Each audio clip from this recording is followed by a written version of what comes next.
હરસિદ્ધ એક દિશા શૂન્યથી સર્જન તરફમાં આપ સૌ મિત્રોનું હાર્દિક સ્વાગત છે। મિત્રો, આજે આપણે છઠ્ઠી પંચવર્ષીય યોજના જોવાના છીએ। આ અગાઉ આપણે 1 થી 5 પંચવર્ષીય યોજના એ સિવાય 3 વાર્ષિક યોજનાઓની ચર્ચા કરી ચૂક્યા છીએ। પાંચમી પંચવર્ષીય યોજના બાદ રોલિંગ પ્લાન આવ્યો હતો, જે સરકાર બદલવાના કારણે લાગુ પડ્યો હતો, જે ગુનાર મિડલ મોડેલ ઉપર આધારિત હતો। આજે આપણે છઠ્ઠી પંચવર્ષીય યોજનાની ચર્ચા કરવાના છીએ। એમાં મુખ્ય ઉદ્દેશ મિત્રો ખાસ યાદ રાખજો, ગરીબી નાબૂદી અને રોજગાર સર્જન ઉપર સૌથી વધુ ભાર મૂકવામાં આવ્યો હતો।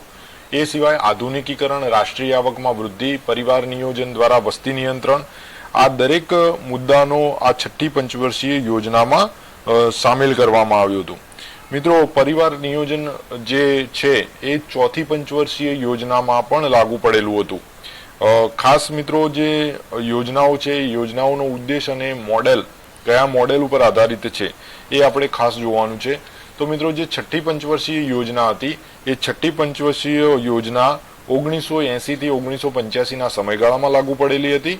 એ સિવાય આ જે યોજના છે એ યોજના ઇનપુટ આઉટપુટ મોડેલ ઉપર આધારિત હતી। ખાસ ઉદ્દેશ ગરીબી નાબૂદી અને રોજગાર સર્જન।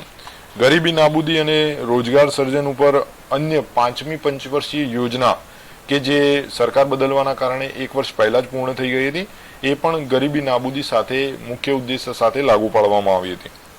મિત્રો, છઠ્ઠી પંચવર્ષીય યોજનામાં આગળની માહિતી જોઈએ તો એક પરિવાર નિયોજન, આ પરિવાર નિયોજન પણ મિત્રો યાદ રાખજો, પરિવાર નિયોજન જે છે એ પરિવાર નિયોજન ચોથી પંચવર્ષીય યોજના અંતર્ગત લાગુ પડેલું હતું અને છઠ્ઠી પંચવર્ષીય યોજનામાં પણ પરિવાર નિયોજનને મુખ્ય ઉદ્દેશ તરીકે લેવામાં આવ્યું હતું।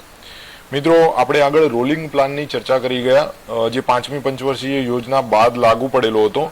આ રોલિંગ પ્લાન જે છે એ રોલિંગ પ્લાન લાગુ પડવાનું કારણ હતું સરકારની બદલી। સરકાર બદલી એના કારણે જે પાંચમી પંચવર્ષીય યોજના છે એ 1979માં પૂર્ણ થવાની હતી, એની જગ્યાએ 1978માં જ એને 1 વર્ષ પહેલા જ સમાપ્ત કરી દેવામાં આવી હતી ને ત્યારબાદ સરકાર બદલાતા રોલિંગ પ્લાન લાગુ પડવામાં આવ્યો હતો। મિત્રો, કોંગ્રેસ સરકાર સત્તામાં આવતા 1978માં શરૂ કરેલ રોલિંગ પ્લાન 1980માં સમાપ્ત કરી નવી પંચવર્ષીય યોજના 1980 થી 1985 ના સમય માટે શરૂ કરી હતી। મિત્રો, આ છઠ્ઠી પંચવર્ષીય યોજનામાં બેંકોનું રાષ્ટ્રીયકરણ પણ આવશે। આ બેંકોનું રાષ્ટ્રીયકરણ જે છે, જે વાણિજ્યિક બેંકો હતી એનું રાષ્ટ્રીયકરણ આ અગાઉ ચોથી પંચવર્ષીય યોજનામાં થયું હતું, જેમાં જુલાઈ 1969માં 14 વાણિજ્યિક બેંકોને રાષ્ટ્રીયકરણ કરવામાં આવ્યું હતું ચોથી પંચવર્ષીય યોજના, જેનો સમયગાળો હતો 1969 થી 1974। મિત્રો, છઠ્ઠી પંચવર્ષીય યોજનામાં પણ 1980માં 6 બેંકોનું રાષ્ટ્રીયકરણ કરવામાં આવ્યું હતું। મિત્રો, 12 જુલાઈ 1982 ના રોજ નાબાર્ડની સ્થાપના કરવામાં આવી હતી। NABARD નાબાર્ડની સ્થાપના 12 જુલાઈ 1982માં કરવામાં આવી હતી। મિત્રો, જેમાં આપણે વાત કરી કે આ મોડેલ જે છઠ્ઠી પંચવર્ષીય યોજના જે છે એ ઇનપુટ આઉટપુટ મોડેલ ઉપર આધારિત હતી અને બીજું ખાસ મિત્રો, આ છઠ્ઠી પંચવર્ષીય યોજના એ પ્રથમ પાંચમી મુજબ સફળતા મળી હતી, જેમાં જે પ્રસ્તાવિત વૃદ્ધિ દર હતો એ પ્રસ્તાવિત વૃદ્ધિ દર હતો 5.2%, જ્યારે પ્રાપ્ત વૃદ્ધિ દર હતો 5.4%। એટલે કે છઠ્ઠી પંચવર્ષીય યોજના પણ કંઈક અંશે સફળ રહી હતી। 1982માં અન્ય વાત કરીએ, એકિઝમ એટલે કે એક્સપોર્ટ ઇમ્પોર્ટ બેંકની સ્થાપના પણ આ છઠ્ઠી પંચવર્ષીય યોજના દરમિયાન થઈ હતી। મિત્રો, છઠ્ઠી પંચવર્ષીય યોજનામાં એક વર્ષ યાદ રાખજો, 1983 આ વર્ષમાં ઘણા બધા કાર્યક્રમો લાગુ પડેલા હતા, કેમ કે આ છઠ્ઠી પંચવર્ષીય યોજના જે છે એમાં ગરીબી નાબૂદી, રોજગાર સર્જન ઉપર સૌથી વધુ ભાર મૂકવામાં આવ્યો હતો। એ સિવાય રાષ્ટ્રીય આવક અને આધુનિકરણ, તો આ જે છઠ્ઠી પંચવર્ષીય યોજના છે એમાં ઘણા બધા કાર્યક્રમો લાગુ પડ્યા હતા, જેમાં ખાસ વર્ષ જે સૌથી વધુ એક જ વર્ષમાં સૌથી વધુ કાર્યક્રમો લાગુ પડ્યા હતા એ વર્ષ હતું 1983। મિત્રો, તો આપણો જે આગળનો મુદ્દો છે એ સરકારે પોતાનો આ ટાર્ગેટ, જે ઉદ્દેશ છે એને પૂર્ણ કરવા માટે, જે ગરીબી નાબૂદી અને રોજગાર સર્જન નો જે ઉદ્દેશ, મુખ્ય ઉદ્દેશ હતો, એ મુખ્ય ઉદ્દેશને પરિપૂર્ણ કરવા માટે ઘણા બધા કાર્યક્રમો લાગુ પડ્યા હતા। આ દરેક કાર્યક્રમ વિશે આપણે જોઈએ તો પ્રથમ જે કાર્યક્રમ મિત્રો હતો એ રાષ્ટ્રીય ગ્રામીણ રોજગાર કાર્યક્રમ હતો। રાષ્ટ્રીય ગ્રામીણ રોજગાર કાર્યક્રમ 1980માં, બાયોગેસ કાર્યક્રમ 1982માં, સુધારેલ 20 સૂત્રી કાર્યક્રમ 1982માં।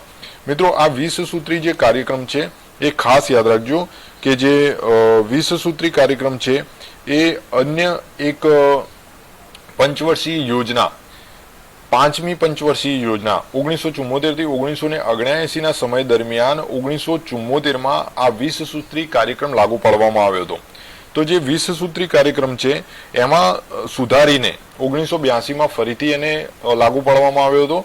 ત્યારબાદ મિત્રો DWERA 1983, હવે પછી જેટલા પણ કાર્યક્રમ મિત્રો આવશે એ 1983 ના સમયના આવશે. ગ્રામીણ ક્ષેત્રોમાં મહિલાઓ અને બાળકોનો વિકાસ કાર્યક્રમ. ત્યારબાદ ગ્રામીણ ભૂમિ વિહોણા રોજગાર ગેરંટી કાર્યક્રમ 1983, દબાયેલા ક્ષેત્ર માટે કાર્યક્રમ PDA 1983, શિક્ષિત બેરોજગાર યુવાઓ માટે સ્વરોજગાર કાર્યક્રમ 1983, ડેરી વિકાસ કાર્યક્રમ 1983, ગ્રામીણ અને લઘુ ઉદ્યોગ વિકાસ કાર્યક્રમ એ પણ 1983 ની સાલમાં, જનજાતીય વિકાસ એજન્સી TDA 1983 માં.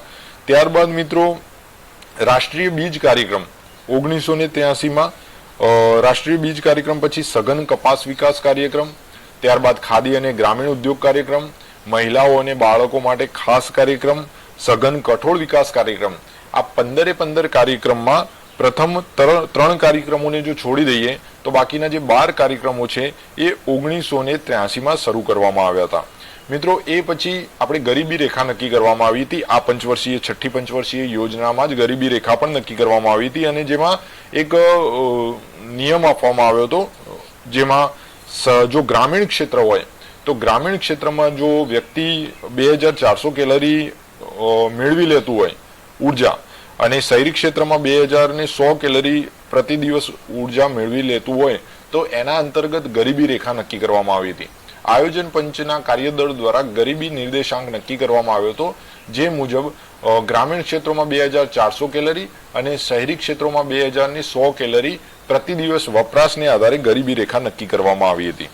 એ સિવાય મિત્રો જે રોજગારી, કેમ કે છઠ્ઠી પંચવર્ષીય યોજનાનો મુખ્ય ઉદ્દેશ હતો ગરીબી નાબૂદી અને રોજગાર સર્જન, તો જે રોજગારી છે એના માટે પણ એક નિર્દેશાંક નક્કી કરવામાં આવ્યો હતો, જે રોજગારી માપદંડ રૂપે પ્રતિ દિવસ 8 કલાક અને 273 દિવસ સુધીની રોજગારી પ્રાપ્ત થાય તો તે વ્યક્તિ પૂર્ણ રોજગાર પ્રાપ્ત કરેલ છે તેમ ગણવામાં આવતું હતું. રોજગારી માપદંડ મિત્રો યાદ રાખજો, રોજગારી માપદંડમાં પ્રતિ દિવસ 8 કલાક અને 273 દિવસ સુધી જો વ્યક્તિ રોજગાર પ્રાપ્ત કરતો હોય તો જ તે વ્યક્તિ પૂર્ણ રોજગાર પ્રાપ્ત કરે છે તેવું કહેવામાં આવતું હતું. અને આ જે વર્ષ છે એ વર્ષને સ્ટાન્ડર્ડ પર્સન યર તરીકે પણ ઓળખવામાં આવે છે. સ્ટાન્ડર્ડ પર્સન યર્સ પ્રતિ દિવસ 8 કલાક અને પૂર્ણ વર્ષમાં 273 દિવસ જો રોજગારી મળી રહેતી હોય તો જ વ્યક્તિ પૂર્ણ રોજગાર મેળવે છે તેવું કહેવાય. મિત્રો આજનો વિડીયો જોવા બદલ આપ સૌનો ખૂબ ખૂબ આભાર.